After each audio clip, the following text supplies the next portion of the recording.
What if scanning human DNA for weaknesses ended up revealing something so powerful that it could shift the destiny of the entire galaxy? That was the question Grito, a curious xenobiologist from the Icarian race, found himself facing late one evening.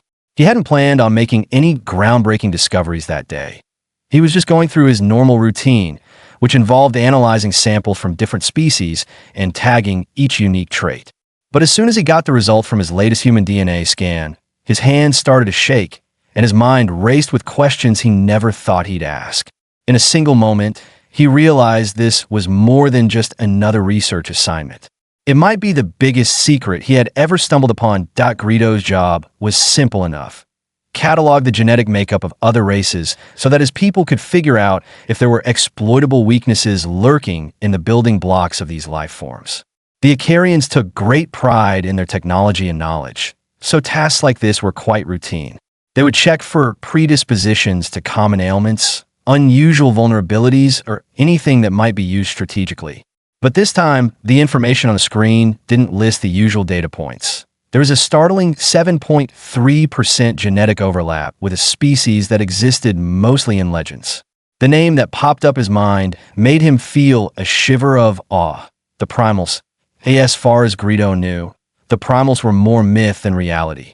Stories said they were ancient beings who had powers beyond comprehension, including telepathy and a form of universal insight that allowed them to sense and manipulate energies not normally visible. Their history spanned countless eons, but nearly everything about them was veiled in rumor. One historian had called them echoes of the universe itself, and even that description sounded vague. For Grito, these old tales felt more like bedtime stories than factual accounts.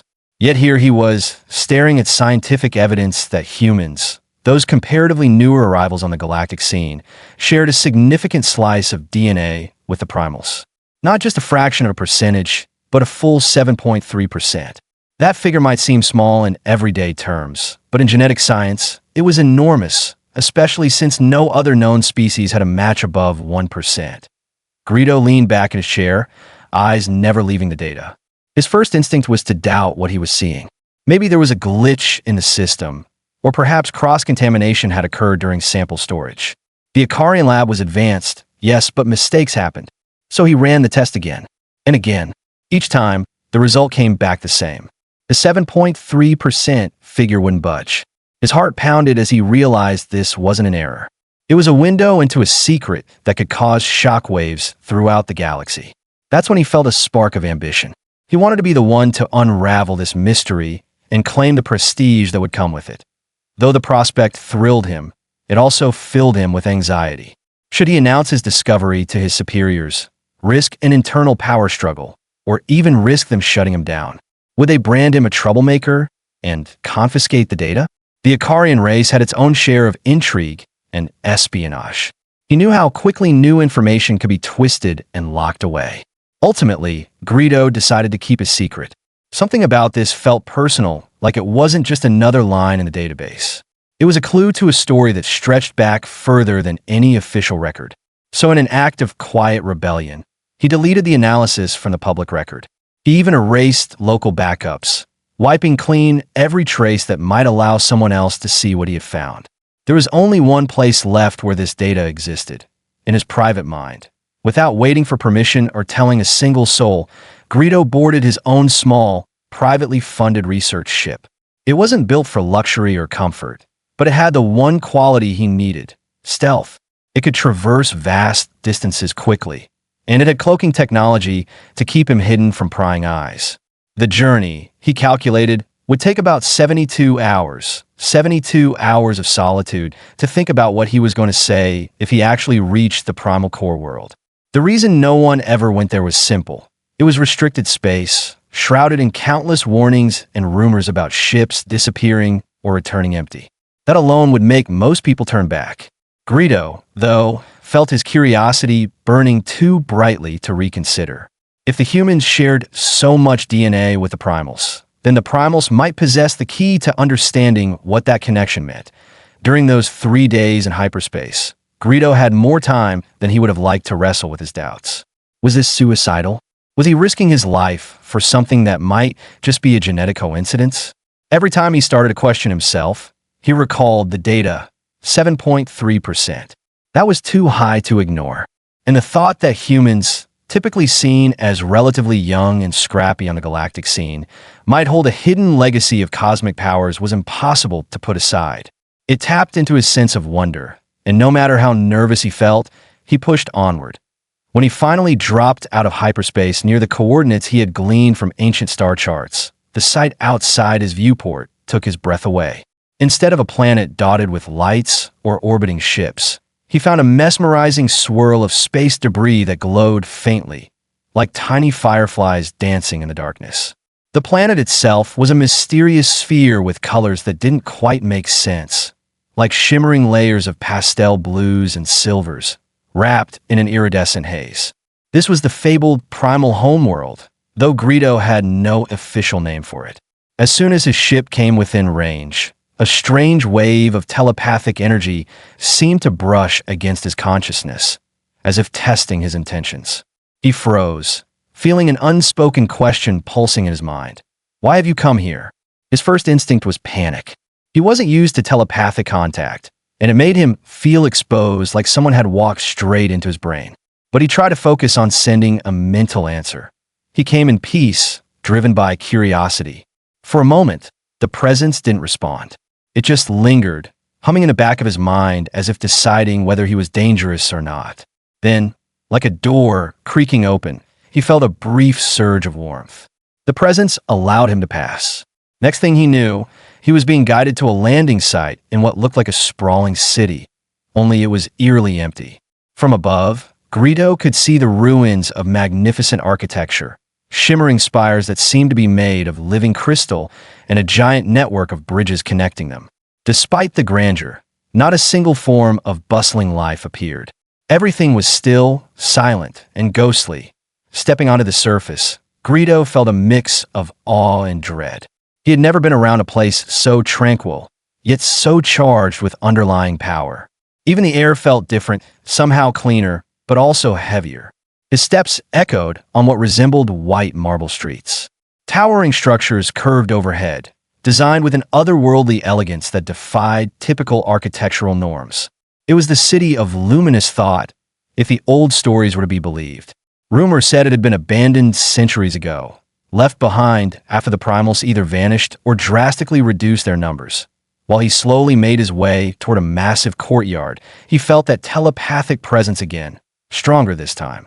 It was like an invisible entity was walking beside him, matching his stride. Then, out of a glowing archway, a single primal stepped into view. The being had an elongated form and eyes that almost seemed to radiate soft light. There was something ancient about the figure's posture, but it also felt timeless. Their expression was neither friendly nor hostile. It was simply curious. Without moving its lips, the primal spoke into Grito's mind. State your purpose. Grito braced himself, trying to gather his courage. He mentally explained that he had discovered a genetic connection between humans and primals, one that defied all known science, and he wanted to understand the truth. At first, the primal's face revealed only mild interest, but then came a flicker of surprise, and something close to fear sparked in its shining eyes. The reaction startled Grito. Why would such a powerful being be afraid? He was about to ask, but the primal lifted a hand as though signaling him to wait. The telepathic voice returned. You must speak with the High Elder. That was all. No explanation, no formal greeting, just an instruction that felt like a command. Grito inclined his head and followed, walking deeper into the city. Everywhere he looked, he saw signs of old grandeur now lying dormant. Doors carved with swirling symbols no longer opened, but seemed frozen in time. Vast corridors lit themselves faintly when the two of them approached, as if responding to the primal's presence. Grito felt like he was walking through a dream where everything was both beautiful and slightly unreal. Eventually, they came to the base of a monumental tower. It climbed so high into the skyline that the top was lost to the clouds. A set of stairs curved around its outer wall, guarded by hovering orbs of light that guided each step. Grito followed, even though his legs were tired and his mind buzzed with questions. He could sense the telepathic presence urging him onward, like an unseen hand pushing him up the steps. At each level, the tower's walls seemed to shimmer, revealing faint scenes of past events. Battles between celestial beings, alliances forged in gold-lit halls, and strange, swirling images of what might have been newborn stars. It was disorienting, but also profoundly stirring, like stepping through layers of forgotten history. When they reached the top at last, there stood the High Elder. He, or it, appeared even more ancient than the first primal Grito met. The Elder's skin had a subtle luminescence, and deep lines etched across the face suggested centuries of accumulated wisdom. Without speaking out loud, the Elder's mind connected with Grito's. This time, Grito felt something like a gentle wave inviting him in, testing whether he was genuine. He let his thoughts flow, revealing what he knew about humans, the 7.3% overlap, and his question about how such a thing could be. The Elder listened in silence, absorbing every detail. Slowly, the Elder conveyed a story that made Grito's heart race. Long ago, before humans ever discovered fire, a primal crashed on Earth, or the planet humans call their home. This primal was fatally wounded and had no hope for survival. Some of the earliest human ancestors stumbled upon him. Though they were primitive, they showed compassion, offering what little help they could with simple tools and raw empathy. Touched by this kindness in the face of certain doom, the primal made a decision. He transferred a part of his own essence, his DNA, into those human ancestors. It was a final act of gratitude, a way to ensure that his legacy lived on, even if he perished. Over eons, that 7.3% remained dormant in human genes, unrecognized by humans themselves or by other species. Occasionally, hints of it surfaced in legends about humans with uncanny instincts, feats of extraordinary mental focus, or other phenomena that defied explanation. But no one had ever pinpointed it, at least until Grito's fateful scan. As Grito received this tale directly in his mind, he felt a strange sense of reverence. The Elder went on to say that this genetic gift lay mostly dormant, like a seed waiting for the right conditions. Humans might not even be aware of their latent potential, but if they were ever threatened on a grand scale, if their survival came to depend on unlocking deeper powers, they might awaken those abilities, much like a person discovering hidden strength in a moment of crisis. That, the Elder cautioned, could change the galactic balance. Some might see it as a new era of enlightenment, while others would fear it as a weapon. The Elder cast a thoughtful look at Grito. You must understand that knowledge is both a tool and a burden. Grito nodded, feeling the weight of that statement. He asked if he could learn more, if he could somehow become a vessel for this primal wisdom. The Elder's response was tinged with gentle pity. You lack the necessary spark, child. This path was never yours to walk. Grito felt a sting of disappointment, but he also recognized the gravity of the moment. The Elder was telling him there are truths that one cannot simply possess by wanting them. The human-primal bond was unique, born of an ancient gift, and it might only fully blossom in humanity itself. Still, Grito didn't want to leave with nothing. He asked if there was any way he could remain, even if it meant taking on a small role. If he left empty-handed, how would he know whether the knowledge he'd gained was real or not? At that, the Elder gave him a slow nod. He spoke again through telepathy, telling Grito there was a way, but it required humility and patience. Since Grito did not share the primal spark, he could still gain partial insights by living among them and performing a simple daily task. The Elder asked if he would be willing to sweep dust from the hallways of this tower, literally cleaning up the neglected pathways, while absorbing fragments of telepathic echoes that remained. It was not exactly a glorious station. It was, however, a form of apprenticeship, one that stripped away arrogance and opened a student to unexpected forms of wisdom. Grito paused, letting the offer sink in. A part of him bristled at the idea of doing menial labor for who knew how long. But the bigger part of him realized this was a sign of acceptance. The Primals were letting him stay, letting him learn, even if it was in a roundabout way. After all, he had traveled a great distance on a whim, broken multiple rules, and risked his life on mere speculation. Now, he was faced with a real choice: walk away with only a half-understood story, or remain in this mystical city, devoting himself to tasks that might break down his pride. With a solemn expression, he knelt before the elder, quietly asking for the chance to stay and learn. The elder nodded, and in that silent agreement, Grito felt a subtle shift in the air, like the city itself was welcoming him. The presence that had guided him through the city now seemed warm, almost compassionate.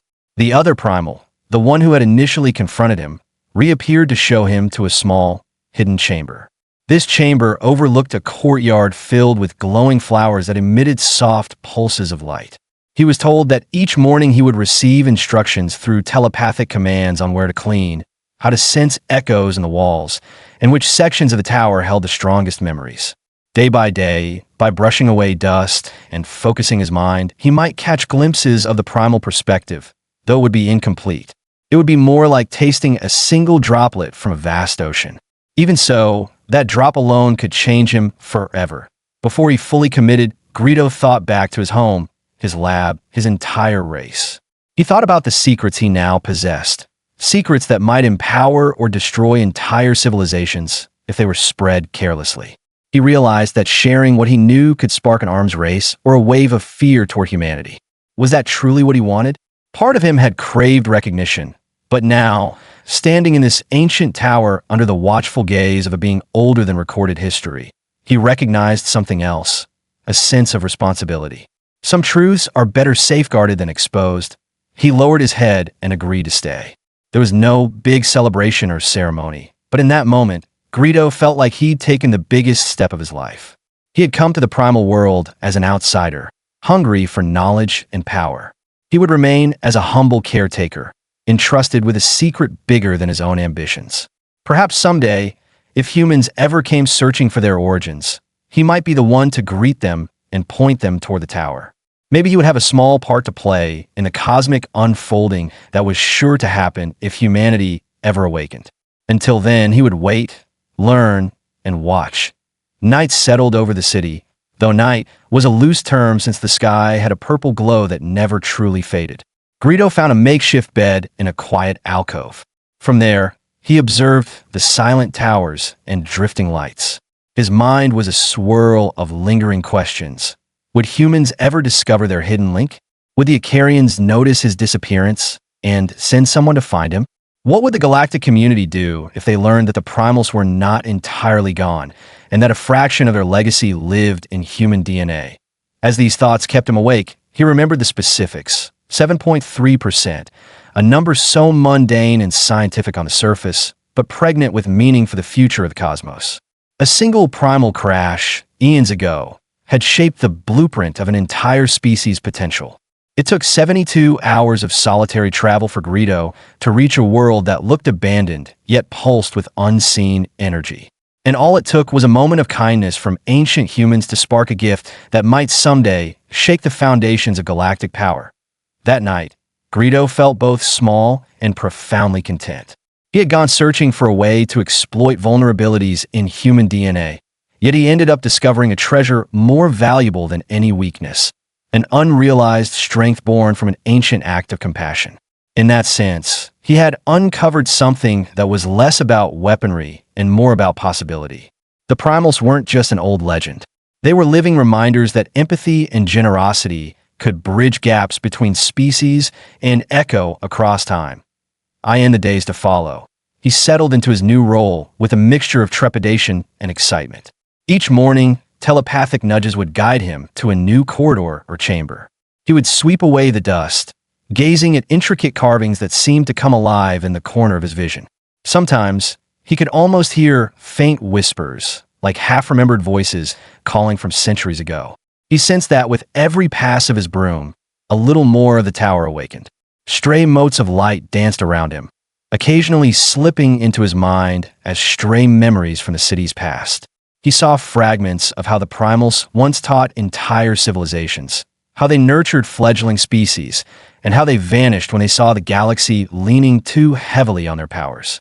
It was overwhelming, but also deeply humbling.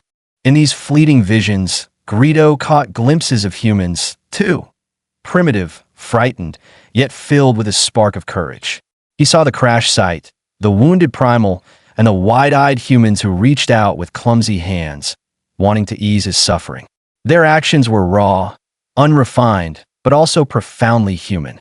That moment of kindness lit something in the dying Primal's eyes, prompting him to share his DNA and, by extension, a piece of his cosmic essence. Grito often found tears pooling in his eyes during these visions. He told himself it was just the dust, but deep down, he knew it was more than that. Some afternoons, he'd pause in his work, leaning on his broom, and wonder what might happen if humans were pushed to the brink. Would they activate that dormant legacy? Would they gain telepathic powers like the Primals? Or something even more unimaginable? The galaxy at large had no idea, and maybe that was for the best. After all, if the Icarians had discovered such a potential weapon, well, Grito could guess what they might try to do. Better to let it lie in wait until the time was truly right. Weeks turned into months, and Grito settled into a gentle routine. The Primals mostly left him alone, though he'd feel their quiet oversight. He occasionally glimpsed them drifting through the corridors, their forms like living apparitions. They never spoke more than necessary. When they did, it was always through thought and always reminding him to remain patient. In time, he started to gain small insights, fleeting but profound, about empathy and the connectedness of living beings. It was not knowledge in the scientific sense, but more like an understanding that sat just behind his conscious mind. It fueled a sense of peace within him that he no longer worried about whether the Icarians would come looking for him. If they did, it would be difficult to find a place hidden so thoroughly behind telepathic shields and cosmic illusions. And even if they managed to land here, they'd face the same choices he did. Show humility and be allowed to stay, or cling to arrogance and be turned away. Over time, Grito realized that his decision to remain had freed him from a cycle of endless scanning, categorizing, and calculating weaknesses. He was now part of something infinitely bigger, even if his role seemed small and mundane. And so the years ahead looked vastly different from what he once imagined. He had wanted recognition, possibly a promotion, maybe even a seat among the highest Icarian scientists. Instead, he found himself drifting through empty halls each day, sweeping dust and absorbing silent echoes from a civilization so advanced that it chose to fade rather than dominate. Oddly enough, this felt more meaningful. He was preserving a fragment of galactic history that deserved respect. And every now and then, he would catch a mental glimpse of Earth. Humans going about their daily lives, unaware that deep in their genetic code lay a gift from beings who once roamed the stars. One day, they might stumble upon evidence of that gift, or they might never need it at all. Either way, it was there, a quiet testament to the power of simple kindness. That is the story of how a quest to find human weaknesses ended up revealing unimaginable strengths. It's a reminder that sometimes the most incredible secrets hide in plain sight, waiting for just the right moment and the right person to uncover them.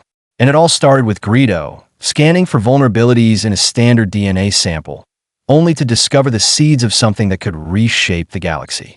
He never expected to become part of the secret himself, nor to find a sense of purpose in the process.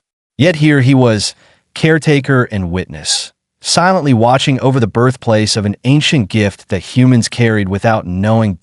So, if you ever find yourself facing something that seems impossible or mythic, remember Grito's journey. Curiosity can open doors you never knew existed. Sometimes you step through them and realize you can't go back, not because you're trapped, but because your perspective has changed. And in that shift, you might discover treasures that don't look like piles of gold, advanced weapons, or even volumes of coded data. They might instead look like dusty floors and quiet hallways, the perfect place to learn a different sort of wisdom, one that teaches humility, empathy, and the profound interconnectedness that binds us all. That's the essence of what happened when they scanned human DNA for weaknesses and found weapons. Only they weren't weapons in the conventional sense. They were seeds of power planted by an ancient traveler who believed in the kindness of strangers. These seeds slept in darkness, but seeds are patient things. Given time and the right conditions, they grow. And when that day comes, the universe will watch and wonder as the old stories merge with new possibilities, all thanks to a single act of compassion that survived across eons.